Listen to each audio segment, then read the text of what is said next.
Nowadays we are accustomed to draw a line between the Jewish Hebrew culture, the Western world and Christianity on the one hand, and then the Arabic world, including Islam, on the other hand. This is basically due to the Palestinian conflict and the political forces that are involved in it. But historically and phenomenologically, it may be more helpful to see the dividing line between the Semitic cultures, comprising both Hebrew and Arabic cultures on the one hand, and then the Greek, Indo-European, Western, American cultures, if you want, on the other hand. But this, I don't say that there are no differences between Hebrew and Arab cultures. There are substantial differences, but there are also many things that they have in common, in contrast to mainstream Western cultures. Well, there is a historical thesis held by Adolf von Harnack, Adolf Schlatter, Hans Küng and other scholars that has been quite influential for my own ministry.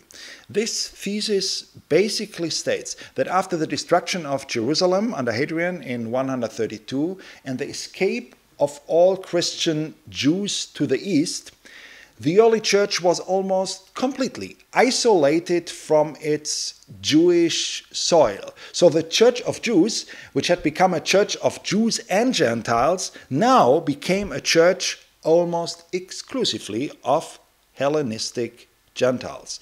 Other groups very soon were deemed heretics, and among them a number of Hebrew Christian groups.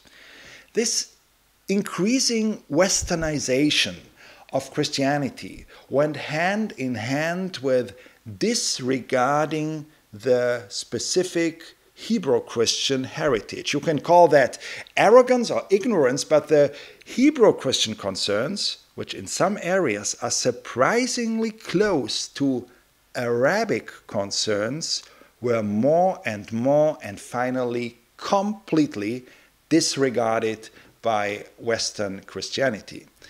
Now, the thesis of Harnack and Schlatter says that today Islam reminds the Christians of their own past and of their sins in the past. In the form of Islam, some of the rejected and suppressed Jewish concerns again have come to the surface. And there is even a thesis that Muhammad, who had quite a positive view of Jesus, may have got his basic knowledge about the Christian faith through these Hebrew Christian groups that had been deemed heretical by so-called Orthodox Christianity. Without going into detail here, but if we see the modern and increasing hatred of many Muslims against the West and against Christianity, in this light, you get completely different glasses through which you perceive the clash of civilizations that without any doubt has already started in front of our eyes.